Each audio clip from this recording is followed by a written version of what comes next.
নকআউটে ওঠার সম্ভাবনা ক্ষীণ। মঙ্গলবার সম্মান রক্ষার ম্যাচে গোল করে দলকে জয়ী করতে চান সুনীল। প্রথম ম্যাচে অস্ট্রেলিয়ার বিরুদ্ধে লড়ে হার, পরের ম্যাচে উজবেকিস্তানের কাছে পর্যদস্ত হওয়া। এশিয়ান কাপে ভারতের সফরটা মোটেই ভালো যাচ্ছে না। মঙ্গলবার তৃতীয় ম্যাচে তারা মুখোমুখি হচ্ছে গ্রুপের সবচেয়ে দুর্বল দল সিরিয়া, কিন্তু সেই দেশেও র্যাঙ্কিংয়ের ভারতের ওপরে। ফলে হার বাঁচিয়ে সম্মানজনকভাবে প্রতিযোগিতা শেষ করাই আপাতত লক্ষ্য ভারতের। শেষ ম্যাচে জিতলেও নকআউটে ওঠার সম্ভাবনা খুবই ক্ষীণ। নির্ভর করতে হবে অনেক যদি কিন্তুর ওপরে। তাই অধিনায়ক সুনীল ছেত্রী হিসাব না কষে চাইছেন সিরিয়া ম্যাচে জিততে এবং নিজে গোল করতে। ম্যাচের আগে সুনীল বলেছেন, আমি বা দল গোল করতে পারছি না এটা বড় সমস্যা ঠিকই, তবে গোল করতে পারবো না এমন ভাবি না। উজবেকিস্তান এবং অস্ট্রেলিয়ার বিরুদ্ধে আমরা অনেক গোলের সুযোগ পেয়েছিলাম। আগের ম্যাচে রাহুলের হেড, মহেশের বা আমার শটের কথাই ধরুন, একই সুযোগ প্রতিপক্ষরা তৈরি করে সফল হয়েছে। বড় বড় প্রতিযোগিতায় এই ছোট ব্যাপারগুলোই তফাৎ তৈরি করে দেয়। আশা করি পরের ম্যাচে আর এই ভুল হবে না। ফিফা র্যাঙ্কিংয়ে ভারতের চেয়ে 11 ধাপ এগিয়ে সিরিয়া। তারাও এই প্রতিযোগিতায় ভারতের মতো একটিও ম্যাচ জিততে পারেনি এবং গোল দিতে পারেনি। সেই কারণে তাদের বিরুদ্ধে খেলাটা আগের দুই ম্যাচের তুলনায় সোজা হবে বলে মনে করছে সুনীল। বলেছেন, প্রায় একই মানের দলের বিরুদ্ধে খেলা তুলনায় সোজা, কিন্তু অস্ট্রেলিয়ার মতো বিশ্বকাপে খেলা বা উজবেকিস্তানের মতো বিশ্বকাপের দিকে তাকিয়ে থাকা দলের মোকাবিলা করা মোটেই সহজ নয়। ওদের মতো কঠিন প্রতিপক্ষের বিরুদ্ধে আমরা খেলতে অভ্যস্ত নই।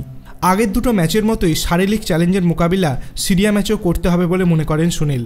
তার কথায়, প্রথম দুটি ম্যাচেই শারীরিক পরীক্ষার অভিজ্ঞতা হয়েছে আমাদের।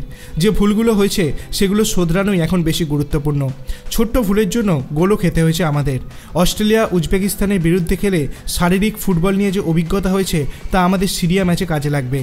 এদিকে সুনীলের মতো জয়ের স্বপ্ন দেখছেন লালিয়ানচুরা ছাংচেও।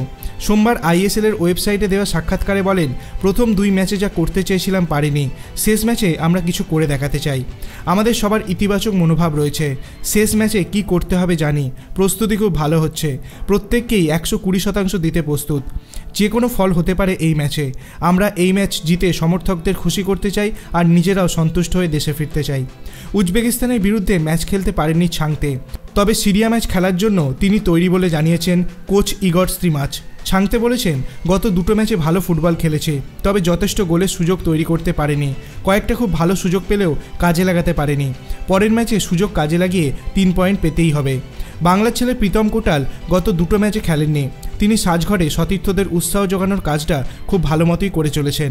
তিনি আইএসএলের ওয়েবসাইটে বলেছেন, সাজঘরে যে সবাই খুব ভালো মেজাজে রয়েছে তা নয়, তবে সবার মানসিকতাই ইতিবাচক। উজবেকিস্তানের বিরুদ্ধে আমরা যেরকম মনোভাব নিয়ে খেলেছিলাম সেই রকম মনোভাব নিয়ে সিরিয়া ম্যাচেও খেলতে চাই। আরও ভালো খেলার চেষ্টা করব। আপনার কি মনে হয়, সিরিয়া ম্যাচে কি ভারত জিততে পারবে? আপনার অভিমত আপনি কমেন্ট সেকশনে জানাতে পারেন।